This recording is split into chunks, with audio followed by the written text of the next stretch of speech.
Leandro Paredes is finally facing some real consequences. This time, it is not just an $18,000 fine that quietly vanishes into petty cash before anyone even notices. These are actual, serious consequences, the kind of blow that stops a professional footballer from playing the game.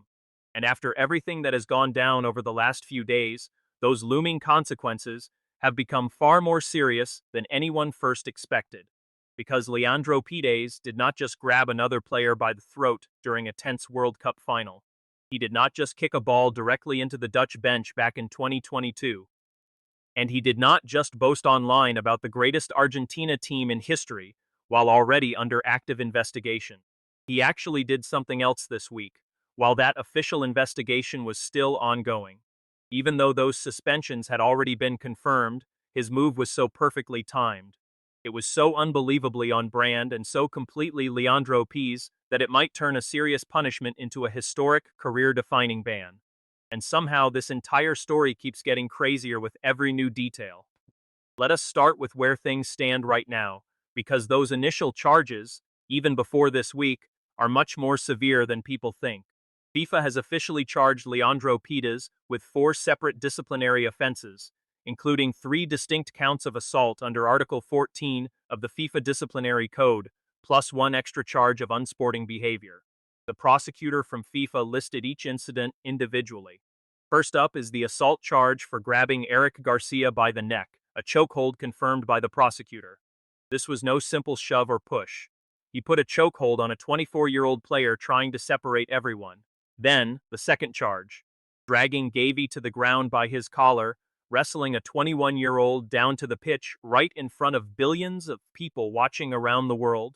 The third charge, shoving Gavi in the face while he was already on the ground. This was a completely separate act, occurring after that first incident was over. That is 3 fully documented acts of physical aggression, involving 2 different players in under 30 seconds. And on top of all those charges, the governing body decided to add a completely separate charge for unsporting behavior. This covers his overall conduct and hostile attitude beyond the physical altercations themselves. 4 major charges stemming from a single post-match confrontation. Here is exactly why that matters. Under the official FIFA disciplinary code, every single assault charge carries a minimum 3-match suspension. So 3 assault charges mean a minimum of 9 matches on the sidelines before anything else is even evaluated. That extra unsporting behavior charge brings a minimum added suspension, pushing the grand total to at least 10 international matches. And that is the absolute minimum possible outcome if FIFA decides to hand down the lightest punishment available for each charge. But that 10-match suspension is just the starting point.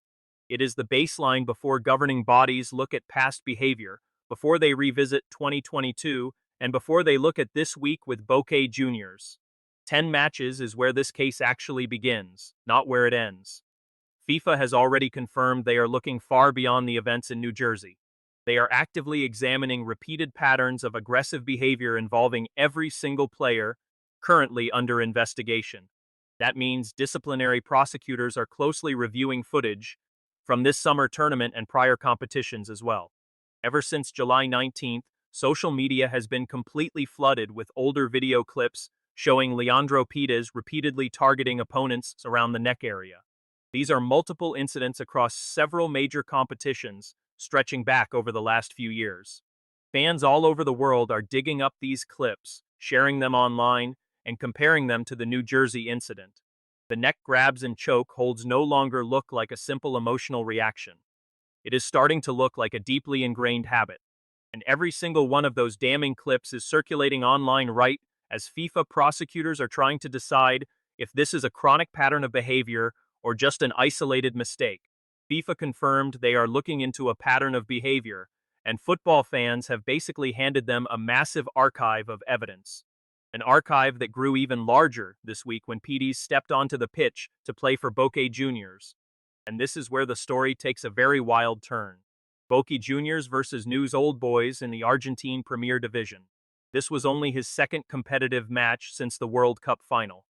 In the 69th minute, play stopped. Leandro Paredes picked up the ball and deliberately blasted it straight at News player Facundo Gutsch during that stoppage. A dead ball kicked directly at an opponent while the play was stopped. Sound familiar? It is almost identical to what he did in 2022, kicking the ball at the Netherlands bench. Same player, same exact behavior, 4 years later, in only his second match after a major World Cup final, where he was already under active investigation for multiple disciplinary charges, including 3 separate counts of assault. Honestly, it is hard to believe. Even after everything we have seen, this was completely unexpected.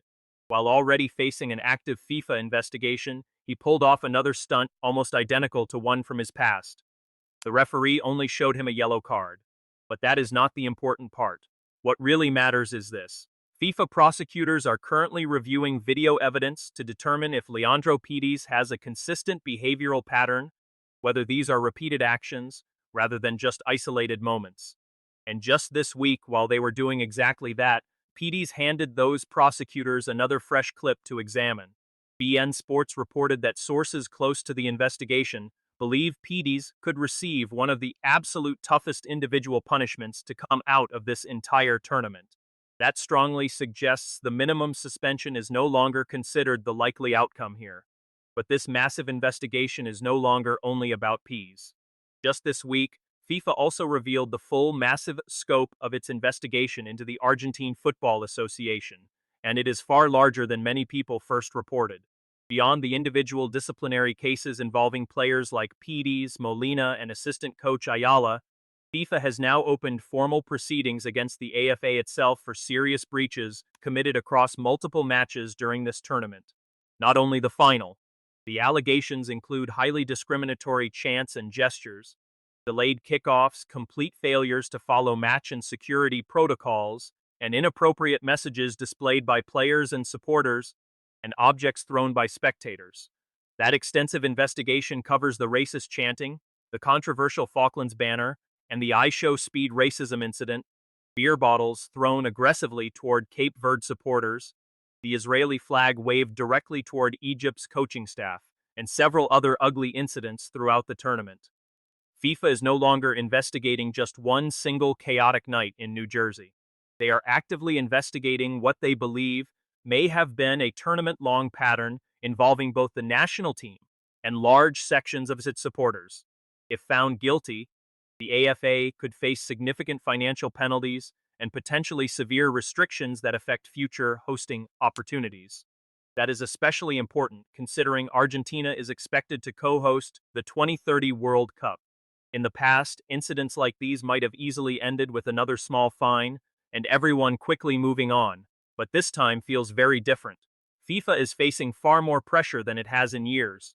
The intense UEFA boycott discussions surrounding the FIFA Forward enterprise, the controversy over Infantino's letter praising Argentina while active investigations were still open, and the scandalous leaked AFA letter, that petition calling for Argentina's ban from the World Cup, and intense parliamentary discussions in the UK have all placed FIFA under enormous, constant scrutiny.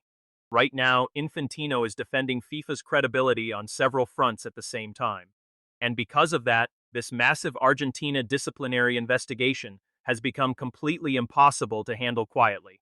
Journalists currently covering the FIFA Forward controversy are also closely covering this investigation. Politicians demanding real accountability over the Infantino letter are closely watching what happens with Paredes. The two stories have become closely connected, and FIFA's credibility now entirely depends on whether it delivers a meaningful outcome somewhere. The last thing FIFA needs right now is another quiet, $18,000 fine. A major investigation ending without any meaningful consequences.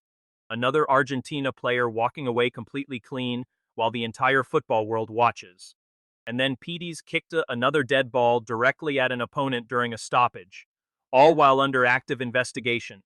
While prosecutors were reviewing evidence, while the entire world was paying close attention, he may have handed FIFA the easiest decision it has ever had to make. Back in 2022, Paredes deliberately kicked the ball directly into the Dutch bench while Argentina was leading, helping ignite a massive confrontation. Only an $18,000 fine. In the 2026 World Cup final, he now faces 4 disciplinary charges, 3 counts of assault, a chokehold on Garcia, dragging Gavi to the ground and pushing Gavi in the face. Just 2 days later, He celebrated online by posting about Argentina being the greatest team in history. Then, in only his second match back playing for Boca Juniors, he deliberately kicked another dead ball directly at an opponent during a routine stoppage. One more clip added to the growing evidence file while FIFA's investigation is still active. Same player, same bad behavior, same action. 3 separate incidents, 3 different competitions, 3 different groups of witnesses. The only real difference now is that FIFA is examining everything together, under rules that specifically allow much stronger punishments for these repeated offenses. For years, this exact behavior has continued with very few real consequences, mostly small fines that changed absolutely nothing. Now the only remaining question is whether FIFA finally decides this time will be different, because for the first time, everything has lined up. Those charges are highly serious, and the behavioral pattern is now clearly documented. The evidence is everywhere. The pressure on FIFA has never been higher, and Paredes has just added another damning clip to his own case. A 10-match suspension is only the minimum. That's before the repeated behavior, before 2022, and before the growing collection of clips circulating online. The actual verdict is coming down, and for the first times, this genuinely feels completely different. This punishment could be way more severe than almost anyone expects. So tell me what you think in the comments. Do you think Paredes should ever be allowed to step onto a pitch again? Or will FIFA just settle for a week 10-match suspension, even with all this damning evidence continuing to pile up against him? Make sure you are subscribed.